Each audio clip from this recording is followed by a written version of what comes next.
Hello and welcome to this special discussion on the Vote for Democracy report on the 2024 elections. Vote for Democracy is a non-governmental organization based out of Mumbai, and it consists of social activists, general observers of elections, and specialists who have done long stints in very major organizations, very important professional organizations like the Indian Institute of Technology, Indian Institute of Management, and they've all come together to look at the statistics related to the 2024 Lok Sabha elections. And this report, which has come out a few days ago, has some very damning revelations. Of course, we have seen how there has been discussion about the disparity in terms of the deployment of EVMs during the elections. And then after the voting was over, there was also big questions as to why the Election Commission is taking so much time to tabulate and come out with the actual number of votes polled. And when finally the votes were counted, we also had this situation where in large number of constituencies, the total number of votes polled, the total number of votes counted, there was a great mismatch between the total number of votes polled and total number of votes counted. In some cases, it was the number of votes counted were more than the number of votes polled, and in some cases, the number of votes counted were much lesser than the votes polled. And the Vote for Democracy report looks into all these things in some great detail. We already have the report, and of course, we will be giving a link to this report in the description of this very discussion. And I have a panel of very senior people associated with the Vote for Democracy organization. We have Tista Setalwad, a writer and social activist who has been closely monitoring these elections for a very long time. Of course, Tista needs no introduction to our viewers because, she's also known to us as a social activist, a spirited social activist who takes up a large number of human rights and social causes. We have Professor Sebastian Morris from the Indian Institute of Management, Ahmedabad. He has been involved in the preparation of this report. And then we have Dr. Harish Karnik of Indian Institute of Technology, Kanpur. Both these professors are retired from these major institutions. So, Tista, I think I'll start with you. Can you just sum up the report? Of course, we'll be giving the link to the report, but can you just sum up for our viewers what exactly is the findings, major findings of this Vote for Democracy report? The context first is important, Venkatesh, as you know, and your viewers already know, because IDEM has been also covering this issue very closely, particularly with your expose on missing EVMs, which I recall was a very important story during the election. That basically, what was the context? That there have been issues about elections conducted with the EVM process for some time now. Those concerns have been raised, some have been dealt with, some have been kept aside. Matters have been pending in the Supreme Court, as you know, since 2013, when the Subramaniam Swamy case was heard. And the orders of the Supreme Court itself have been, over the period of time, inexplicably diluted by the same institution. But I won't go into that. I will just say this election, 2024, became particularly important for a variety of reasons. In November 2023, the Supreme Court passes a very important order clearly stating that the autonomy and the independence of the Election Commission is inviolable. In complete violation and brazen violation of that, this government, as it has done, now it's a minority government, but the earlier government was majority, and many cases it has done before. It simply overturned that judgment by bringing in a law that excluded the Chief Justice of India from the appointment process. Not only that, in mid-March, as we know, it's on record, March 13-14, leader of the opposition complained strongly about the manner in which 200 candidates list was given to him just 4 hours before the selection committee meeting. After that, that was arbitrarily reduced to 6, and the whole thing became a sham. So basically, essentially, I just wanted to say it was this government and the Prime Minister alone appointing the Election Commission. And 2 of the commissioners were appointed just 2 days before the announcement of the elections. One has worked very closely with the Home Minister. One has worked very closely with the Uttarakhand Chief Minister. And we had inexplicably one Chief Election Commissioner, Mr. Goel, resigning without giving reasons. So it is in this murky context that the elections were conducted. How the phases were organized, how the phases were announced, not rationally decided. Some states, large states like Tamil Nadu, reasonably large states like Andhra and Gujarat, one phase. Assam, 14 seats, 3 phases. I mean, I can go on this. It's all in the report, but that is just a background.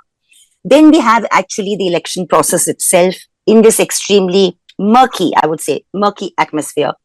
And you have the most shocking kind of violations of the Representation of People's Act in terms of speeches and hate speeches being made by the star campaigners of the ruling party.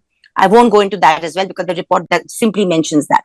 But I'm just giving a context that those were also completely ignored by the Election Commission, a constitutional body which should have acted very, very firmly and should have actually at least barred those star campaigners from campaigning at least for a period of time, if not for the entire election.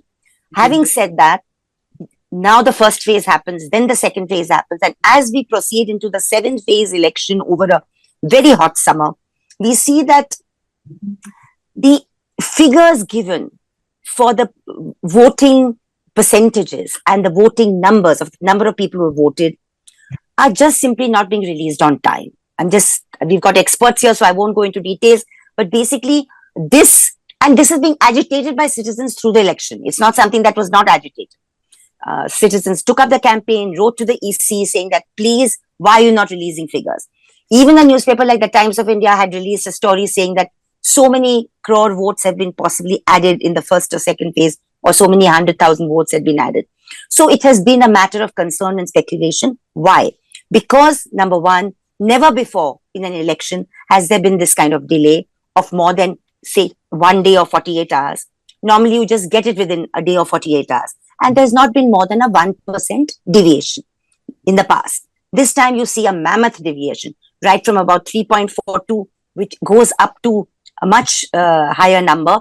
And in some, so the average is, I mean, I can give you the average, which we've noted very closely. It increases from 3.2% to 6.32% average. But if you further aggregate this, then it goes to a staggering 12.54% in Andhra Pradesh, 12.48% in Odisha, and even 25% in Lakshadweep. So, I mean, it's completely crazy. I mean, it makes no sense. And the demeanor of the Election Commission. What is the Election Commission of India? A constitutional statutory body with plenary powers under Articles 324 to 326, as you know, who is answerable primarily to the people of India, not to the government in power.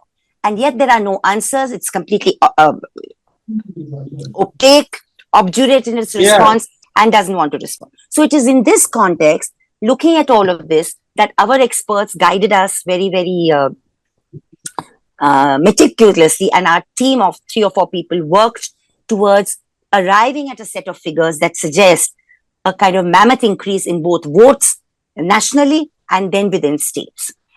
The last point I'd like to make, because I think I've said more than enough, it's more for the speakers to say, is the 17A and the 17C forms. Now, what are these documents? The 17A is like a roll call document, as you know. It takes a roll call when we enter the booth, when you enter the booth, when I enter the booth. And that's known as a roll call document. That is also supposed to be authenticated and available. Okay? And it has to be properly registered and recorded. The 17C form is actually supposed to be legally, I mean, there's a set of guidelines, the laws, and the Supreme Court has reiterated it this March and April, that it has to be countersigned by the returning officer and given to the candidate.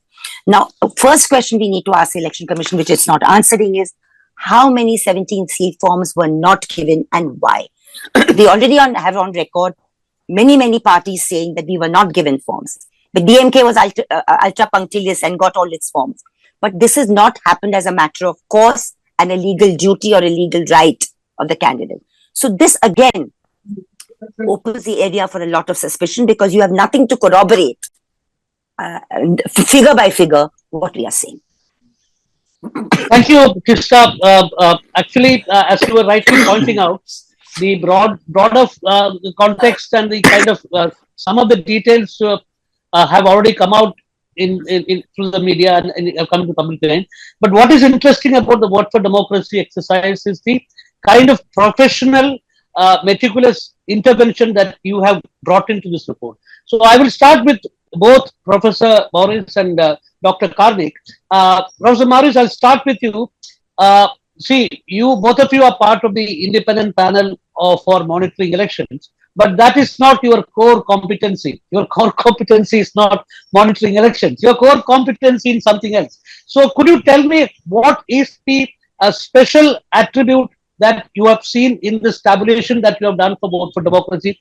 Can you please tell us as to what exactly you found amiss in this whole process, in this election process? Well, well, that specific question is something like this. When the polls take place and the polls close on a certain date, okay, by around the evening, you get data which is reported, which is collated by the Election Commission and reported nationally.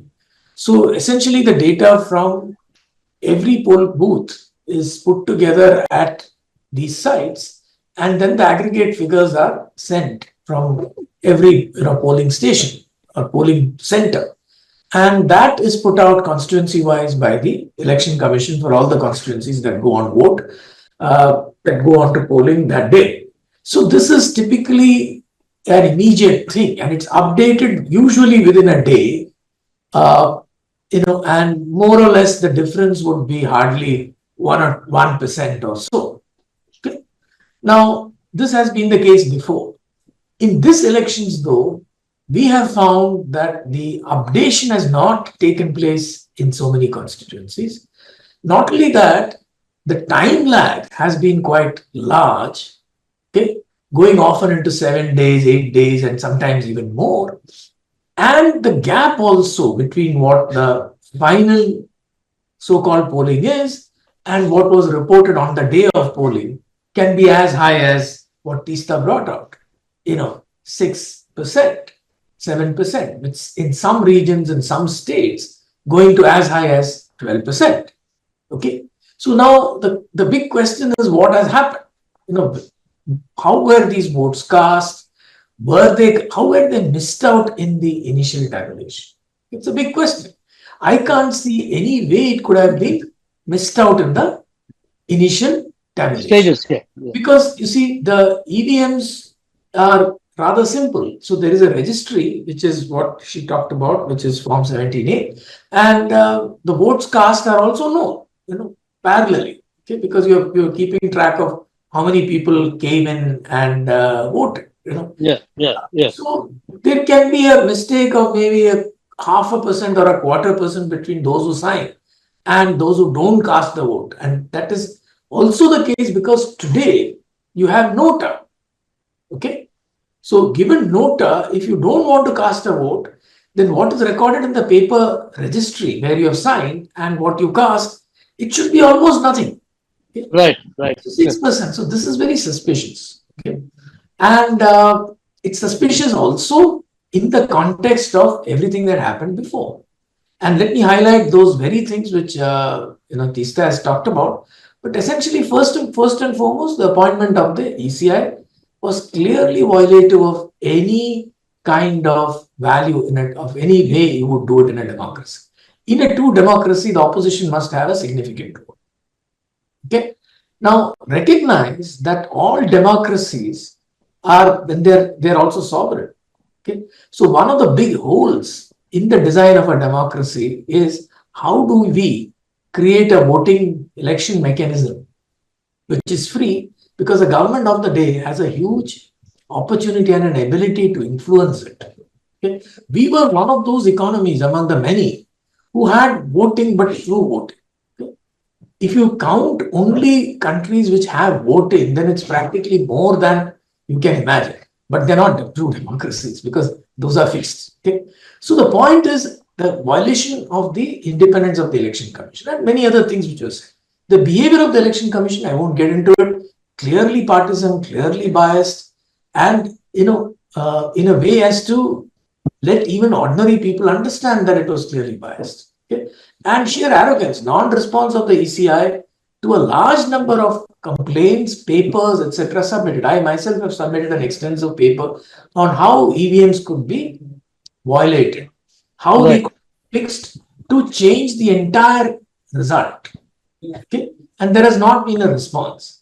Okay. Instead, what the ECI chose to do is put up a FAQ on myths and realities, and which is addressing all the core, non-core issues, and the core issues have been left out. Okay. Now coming back to this difference. Now, what the study does is it takes these differences, okay, kind of distributes them uniformly across a state or a region, okay, and then figures out the margin of victory in each of those constituencies.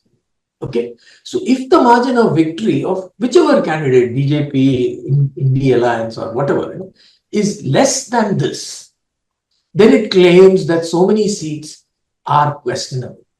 Right. Okay. This is a pure first cut analysis, and it's only indicative because we don't have the details. We don't have the constituency wise details. Even if we have, there are other issues as well. But this is indicative. Okay. And what it leads to is that for as many as 79 seats, constituencies, the results are controversial because the results, the margin of victory of the winning candidate is less than the difference between the two Votes polled and votes counted. distributed across the constituencies, because we have Right.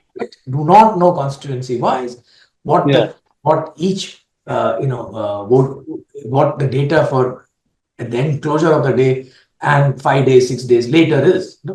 So Right. the point is, so now if you look at these 79 constituencies, okay, given an odds ratio of winning 1-to-1,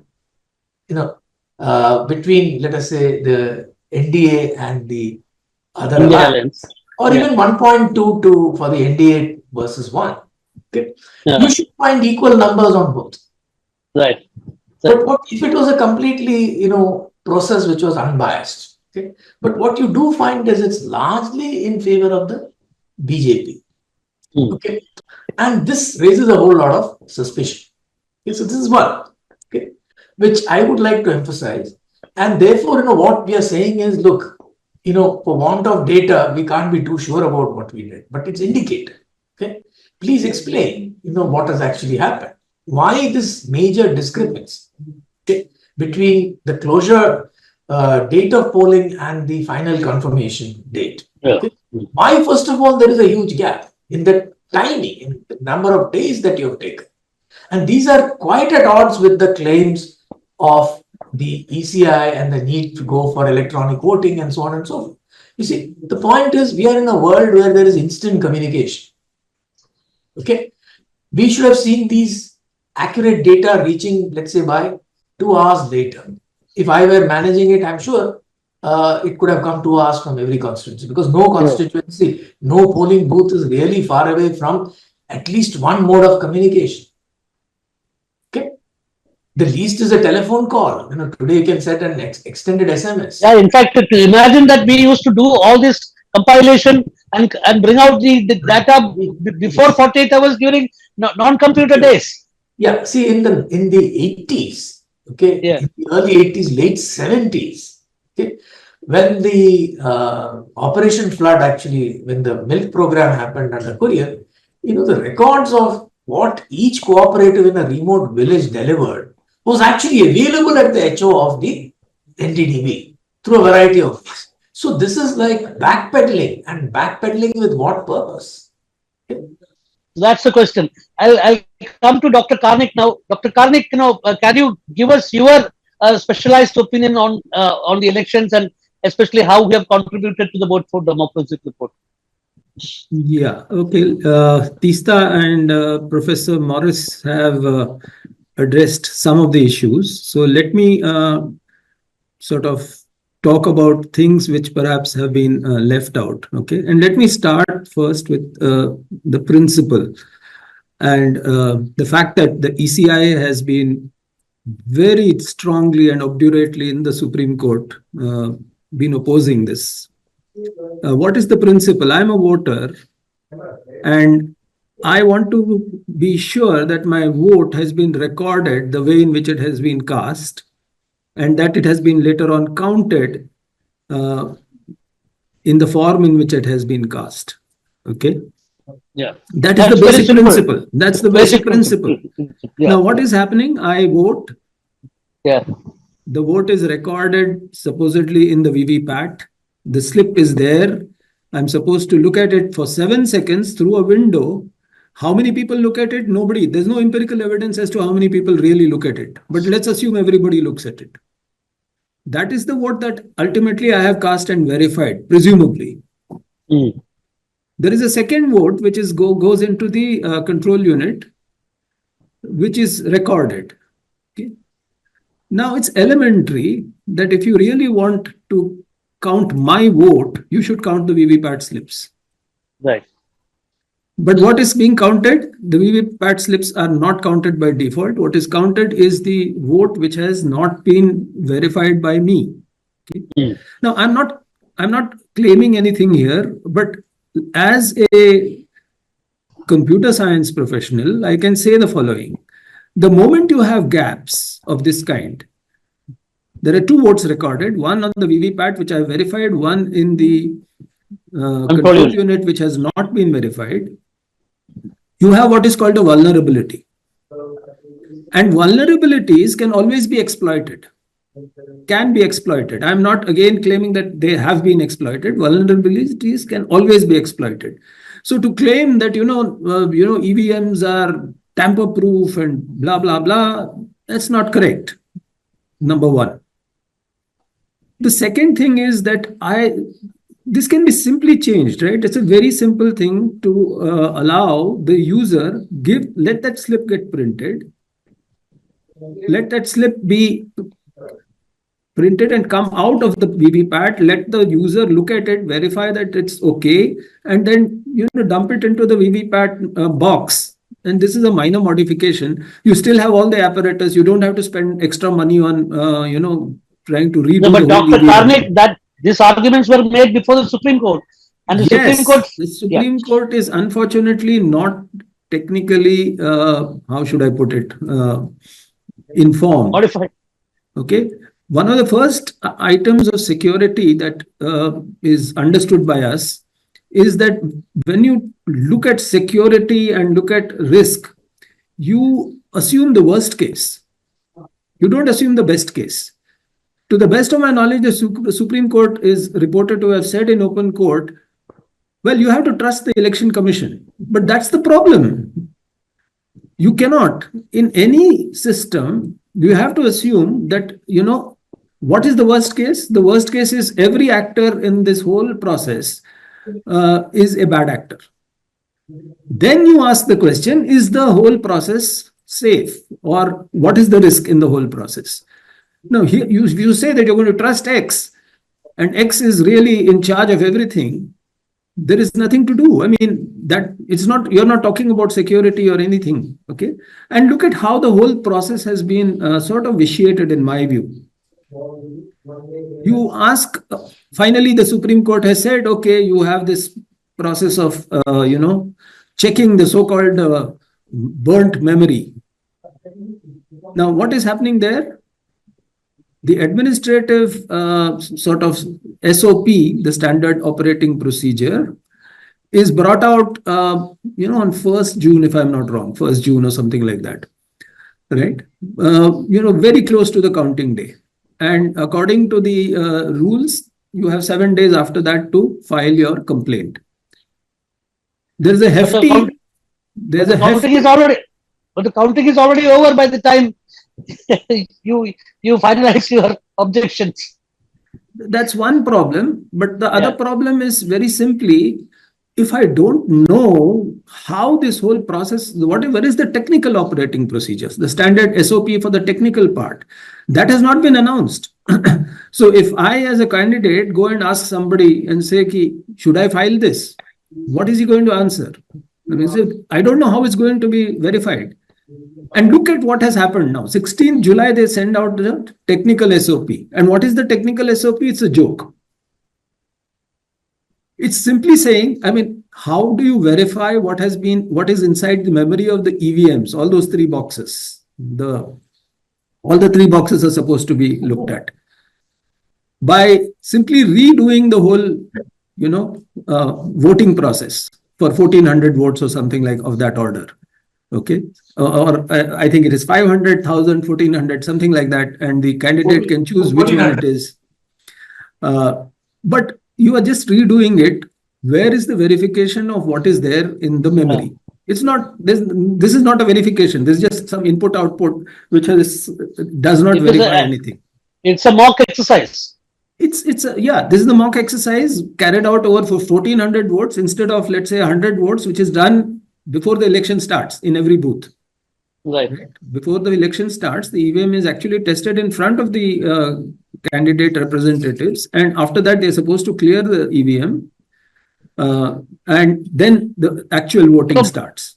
So, see, the point is, you have talked about the larger process, but what exactly is the finding of the Vote for Democracy report in relation to these technical mismatches?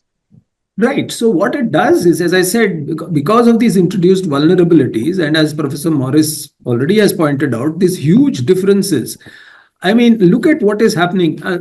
A further analysis needs to be done, but look at, to my mind, and this is I have not done the detailed analysis yet, but in areas where this the vote difference between the initial announcement and the so-called final announcement, where it is large, the BJP has done much better. Okay, UP is one place where actually these numbers are not so large. Odisha is one place where these numbers are extremely large. In phase after phase. Yeah, you are also talking about it, that that it is not right. It is not proportionate. So let me just clarify. See, the study doesn't get into how the EVMs could have been corrupted, the kind of arguments that Harish Karnik has put out, and so on. What it does is it simply looks at the data and says, hey, here is a problematic data. Okay. Now, very quickly, if you want to go over the arguments of why one should not use EVMs, and even if one uses it, as Professor Karnik said, before we go into that aspect, okay, Professor Morris, both you and Dr. Karnik have been talking about this huge mismatch in terms of the results, especially in these 79 constituencies. But I think we have not actually kept that, though it's part of the report. Our viewers actually do not know what exactly is the discrepancy, what is the mismatch. And Dr. Karnik was saying that it's very huge when it comes to Uttar Pradesh, Odisha, and not so huge. Yeah. But I have gone through the report, and I have also seen how there is this difference between the difference in the first two phases in Uttar Pradesh is much larger than the next five phases where better monitoring was done by the opposition parties. So can you just give me some idea about these figures? Yeah. I don't think it has anything to do with monitoring by opposition or any such thing. See, what happened is, if you do the phase-wise tabulation, it increases over the phases, and then towards the last few phases, the discrepancy falls. Okay? We don't know what the reasons. But I think what Professor Karnik said is interesting, that wherever the discrepancy is higher, okay, the BJP has won. And wherever BJP has done better, okay, and the overall discrepancy is set. As I said, the odds ratio is 1.2 at best to 1. If you take the ex-ante probability of, let us say, the BJP winning BJP's vote share. Okay. However, in the seats where there is a discrepancy, okay, the BJP wins the larger number by a wide margin, which makes it suspicious.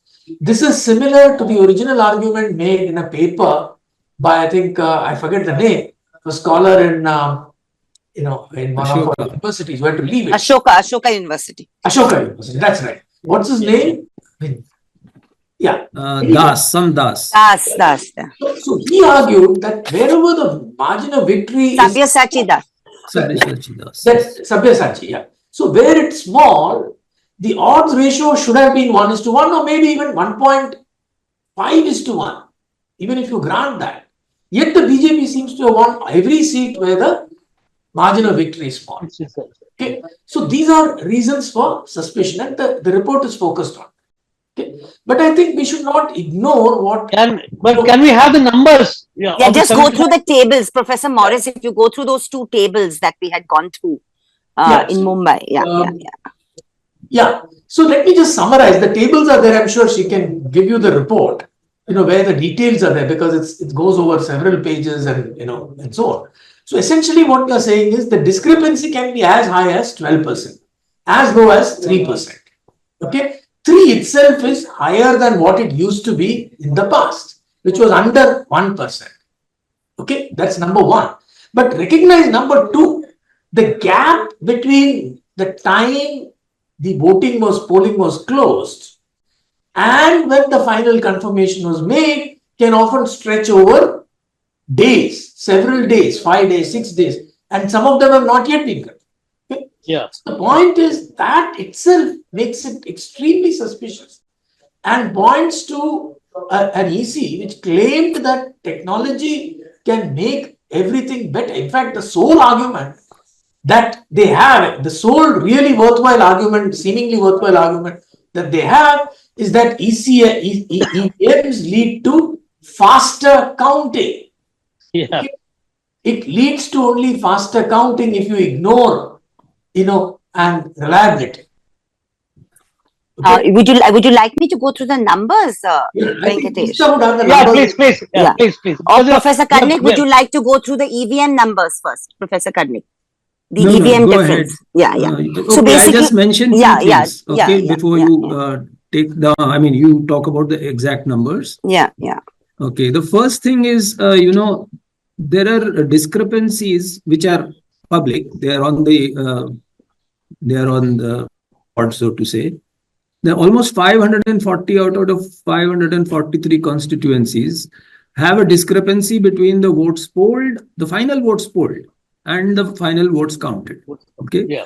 Some 140 plus of them have a very strange situation where the votes counted is more than the votes polled. Yeah. Okay. And of course, the other 340 odd are votes counted are less than the votes polled. Now, unofficially, I think it came on Twitter or X. One of the election not one of the election commissioners in ECI, but one of the others in one of the state election commissioners pointed out that there could be two reasons why the votes polled could be more than the votes counted. Okay, and the two reasons were that number one, while counting, that is when you actually count the box. So basically, you take the box and you press a button, and the total votes that are polled in that box and the votes for each of the parties or candidates is flashed. So you just make a record of that. So it's possible that some boxes failed at that point. Right. Okay, so that box didn't get counted. In the other case, it is possible that the mock poll which is conducted just before the actual voting starts, that is supposed to be erased. Right. The presiding officer in the booth is supposed to erase that, and then the actual voting starts. Yeah. Now, that may not have been erased. Okay, that is a possible reason. So these are the two reasons given for the first case. What are the number of mock poll votes that come into this mock poll per polling booth? They are of the order of 100 or so, maximum. Yeah, so that's where it's very important, and a very important question is that, you see, 542 seats went to the polls because Surat was never allowed to go to the polls because it was unilaterally declared as elected, despite the fact that the Nota voters might have been aggrieved by not knowing the figures or whatever. But anyway, so 542 seats went to the elections. Out of these 542, now Professor Karnik has given us the broad figures. We actually went into all the data in this report, and it's annexed here. Only 4 seats was there no discrepancy between the votes polled into the EVM recovered and the votes counted and vote. Yeah, and these are exchanged. Their seats of Daman and Diu, Amreli in Gujarat, Atingle in Kerala, and Lakshadweep. Okay, now of the 538 seats left, you have 174 constituencies where the votes recovered from EVMs are more than those polled. 174. Now, Yeah. what is the margin? You asked the question about how many are the mock polls. The margins vary from 1 vote to 3,811 votes. My God. Okay, so it cannot be the mock poll argument. That's number Yeah. one. Yeah. Secondly, there is a 174 seats out of in another 374 constituencies. Votes are recovered that are less, and these vary from 1 vote to 16,791 votes. Now, there's one more figure which we found interesting because Dr. Pyaralal Garg was the one who's doing these figures, and he keeps finding something new every time he looks at the figures. That 169 out of 542, which is roughly 1/3 of all the seats, the difference in margin of victories is only 10,000. Okay.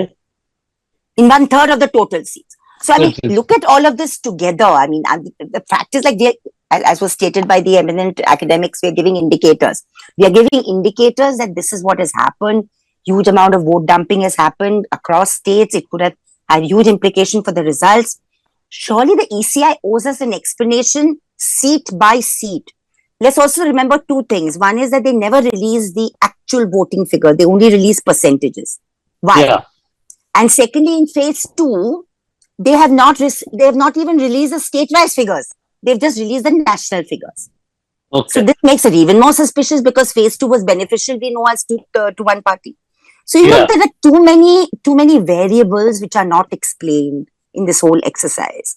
And on May 25th, you have the Chief Election Commissioner, Mr. Rajiv Kumar, saying that not a single vote will be more than the EVM. He's on record saying he doesn't hold conferences through the whole process, the election. So there are too many things. I can take you to the actual numbers, but I think Professor Morris wants to say something. Yeah, I think first of all, for the discrepancy, one possibility is the the mock poll, but the difference is so much that it's That's right. Yeah. And see, the point is, it's not the first time we are using EVMs. We are using the third time, okay, for these national elections. And by now, if the ECI staff do not know that they have to erase the mock polls, I don't know what we are talking about. Okay, then the entire process can be considered as a sham. So if the ECI uses the idea that mock polls have resulted in it, they will have to show how many mock polls in how many machines were not erased. Okay? Yeah. Then the big question is why so? Okay. Now the point is it could not be. It has to do with something else, and they seriously owe an explanation. No, but the point is, the Election Commission in this election particularly, I mean, in 2019 also we have faced a similar situation because this difference between lack of votes, the number of votes polled and number of votes counted was flagged at that point of time also. But what we have seen in the conduct of this election commission, at least over the last 2 elections, from 2019 to 2024, is that complete stonewalling. See, as journalists, we know earlier, when we used to send a mail to the election commission, you would get at least an acknowledgement. These days, you don't even get an acknowledgement. There is complete stonewalling of all the questions. So it's not surprising to me, though, okay, because I'll go back to the very way in which the election commission was appointed. Okay, see, the government of the day in every country, even in the finest democracies, have a vested interest in ensuring that they come back. However, the processes and the institutional arrangements are such as to make that a very difficult thing, if not impossible. Okay. Now, the point is what you said about the progression of the retreat from a fair election is there. I agree fully with that. It's not that 2019 was particularly fair, but from then on to the present, you see, even the pretense that I need to appear to be fair is being given up. Okay, the election commission has to be fair and also appear to be fair. Okay, so today clearly even the appearance of being fair is being given up. Okay, and look at the kind of responses that the ECI has had vis-a-vis the courts, and the courts were easily and completely confused. I will just raise one issue here, which I hope is not missed. The sampling. Okay, so if you ask somebody with let us say, a passing familiarity, he would say, okay, 2% sample is fine. Counting between the EVM and the VVPATs. Now, this had gone to court, and the court took the advice of the ISI. Okay, and the ISI ruled that 2% is okay, which finally became about 5. Things, which is completely fallacious. See, that argument, despite it coming from the ISI, is completely fallacious, and I'll tell you why. See, an argument of 5% or that percentage, 2% or whatever, is okay if there is a random probability of any machine being spoiled. Okay. See, I have a computer right now, its processor can fail, something can fail, So given the number of components and so on, they did a fair calculation to a question which was wrongly posed. What was the question posed? If a machine randomly failed, given its components, serialization and so on, what is the probability, what is the sampling that we need to check whether the machine has failed? And the answer of 2 is okay today, probably even less, I would say, because machines don't fail that easily today. But the point is not that. The point is that the government of the day has a very, very strong incentive to corrupt the machine at its very core, not to hack it. I mean, the ECI talks about hacking as if somebody from Japan, some guy on the road wants to hack it. I don't know what money he's going to get. But the reality is somebody who's influential outside, okay, like a government outside, or a party within, or the government of the day, which is best placed to corrupt the machine, can actually corrupt. Okay. Yeah, Professor Morris, to put it differently, I would say that that even if there is no manipulation has happened, everything has happened within the framework of 2 to 5%, which the Election Commission has set for discrepancies overall. Even so, when questions like this are being raised on specific points, the Election Commission is bound to answer. Yeah, but see the number of emails which would have gone to the Election Commission. If you were to poll and find out about that, it would exceed a few tens of thousands, is my guess. Okay. Now, the point is, I understand that they have a problem, but they need a method to sift out. They seem to be looking at them, but they also are trying to confuse and give the wrong answers. I would refer you to a myths and realities paper which the Election Commission has put up on the site. I have read it. I have gone through it. Yeah. And it's absurd. It is absurd. I can send you a rejoinder if you are interested. Okay. Certainly. Yeah. So my point is that this particular fact, this particular issue, needs to be treated in a very different way. See, let me also make this statement. See, what is an EVM doing? Okay, it's bringing out some conveniences. Now, if you have paper ballots, okay, the probability that something seriously goes wrong, which affects every ballot, every box, is practically zero. Okay, so it is reliable. It may not be very accurate. Okay, whereas an EVM, suppose if it is doctored at source, that means at the manufacturing process, then the bug is there in every EVM. That's true. Right? Therefore, the entire elections have been manipulated. Therefore, you could easily have a regime which had no basis to be. And the future of the country is changed when the people did not want it. Look at the ramifications. So from simple governance and approach to human action, we know that humans should avoid small probabilities over which we have some choice to make of events. We must avoid those kind of events where with a small probability that can happen, but if it happens, the impact is extremely consequential. Okay, it is on this count that the advanced countries thought it through and kept away from EVMs fundamentally. Yeah, I also want to come back to this report because it also brings out the conduct of the returning officers in many, many, many constituencies which have been documented. And there are reports of many, many more which are undocumented.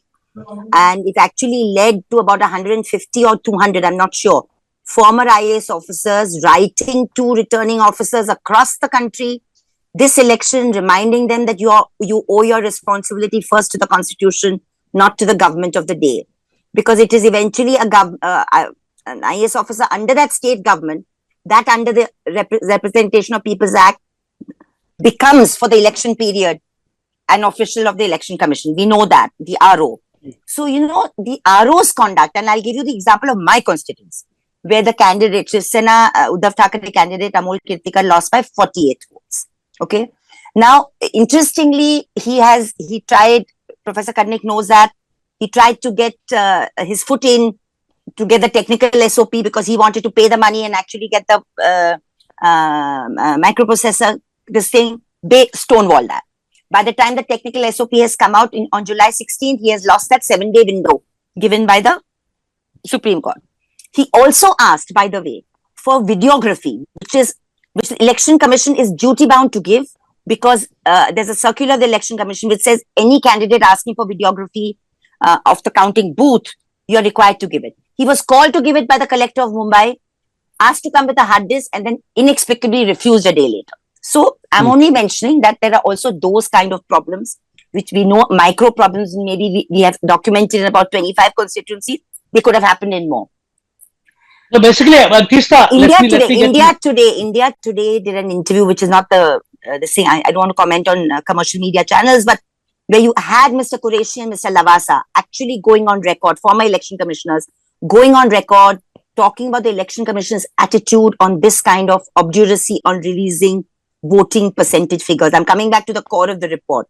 And they actually said that this is not on, it is unprecedented, it should not happen. So this is two election commissioners. And then you come to the numbers. I mean, unless we stick to the numbers at one point, the wider arguments will not make sense. That's why I want to come back to the numbers. Absolutely. But eventually, let's come back to the numbers in this report, table 1 and table 2, which actually gives you an aggregate figure of 4 crore 65 lakhs across the country, something. And then divides that per state, which makes it 18 seats in Odisha, 11 seats in Maharashtra by that methodology, 10 in Bengal, etc. So I think we need to come back to those numbers, because that is what makes the whole thing pretty scandalous in its implications, even if it's not hard, in the sense, hard truth yet. Yeah, of course, these are all projections, but these projections are very important. See, basically, what I was trying to say, because they're also kind of, running out of time in the sense, that we need to conclude it. But the point is, I would like to look at the technical aspects of this study, case by case, and maybe we can do some short videos, 10-minute videos, which we can kind of, I think we should look at each and every aspect which is there mentioned in the report, and we'll do separately. I hope Professor Morris and Dr. Karnik will be able to give us time for that. But then, I see their passion. They've actually followed this for a long time. We've not even had time to deal with the totalizer technique, which we have referred to in the report. That why did this government suddenly abandon the totalizer technique, which the Election Commission was recommending and the Supreme Court was recommending? Which means that you respect the anonymity of the voter, and you actually, in technical language, mix up the EVM votes, which used to happen with the booths earlier. Yeah. So anyway, I think we should go into all these things separately. So that it will be a kind of education series also. But I want to get into the larger question now, Tista, because this report is there, and it is very clearly, the headline suggests that the election has been stolen. It does not say for sure, but doesn't state it in so absolute terms. But we have enough indications to say that the elections have been stolen, and you have got the data to prove it. But in a context where large sections of the media are silent about a report, a significant report like this, and in a situation where the Election Commission is systematically stonewalling, how do you take this report to the people, and how do you make it worth its effort? What we have done is, therefore, and I know you're aware of this, a 65-page notice was sent to the Election Commission on the 19th of July, last Friday. Okay, this is the Election Commission notice, and it has been signed by a vast array of individuals, experts, people's movements, etc., including, I'll give just some examples, apart from Professor Harish Karnik himself and Mr. Devasam, who's a former IAS officer. We also have, we have also Prafulla Samantaraji of Lok Shakti Manch Odisha. We have Dr. Sunilam, who's Kisan Sangharsh Samiti, Madhya Pradesh. So mass leaders, farmers movement, environmental leaders, tribal leaders, Roma from the All India Union of Forest Working People, Adivasi leaders, who also feel that this election process needs to be looked at seriously. Now, what does the Election Commission notice say? It actually goes through the various levels of egregious violations according to us, mentions these two tables and the figures, and asks for an answer and asks for an audience, saying that we've got all this data, we've got this, we've been working on this for 5 weeks. It's not really our job to be doing this, but we've done it because there was a huge concern about how this election was conducted. And in the best faith, we have done it. We are putting it before you. You are a statutory body accountable to us. So please do immediately take note. And the interesting thing is that the demands in this election notice, not prayers, because we are going before a statutory body, is that order a thorough investigation into all the irregularities and etc. That have been pointed out by an autonomous body, and let that body function transparently. Take immediate remedial action. Set aside the election of the illegally returned candidates on ground of non-compliance with the provisions of the Constitution or the Representation of People's Act, rules or orders made under this Act, and immediate registration of FIRs against those who have violated the law. Countermand the election in the constituencies where large-scale spurious injection of votes has taken place, as per the list provided in Annexure B and C.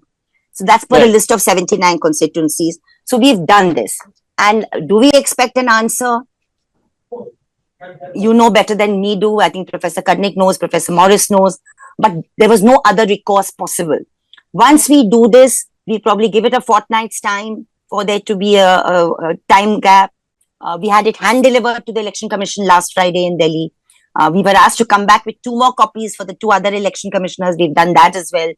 And now, after a fortnight, we'll have a meeting of the collective who has signed this report, which is outside Vote for Democracy, and see what people feel should be the next step. Immediately after the meeting in Bombay, the press meet in Bombay, Mumbai, where Professor Morris was present, the feeling was Dr. Bharat Patankar is a signatory. He's a well-known leader from rural Maharashtra. He's also a signatory. And Lok Morcha will jointly organize the press meet with the Vote for Democracy. He feels strongly that we should take this issue to the people because the Maharashtra elections are coming in October. So there are various suggestions coming. But like I said, the first step has been taken by sending a notice to the Election Commission. Now we have to take a collective decision as to where we go next. I think this discussion, we need to close it here, and we look forward to the action plan as it unfolds. We will be covering it very closely. Thank you very much, Professor Karnik and Professor Morris. Thank you.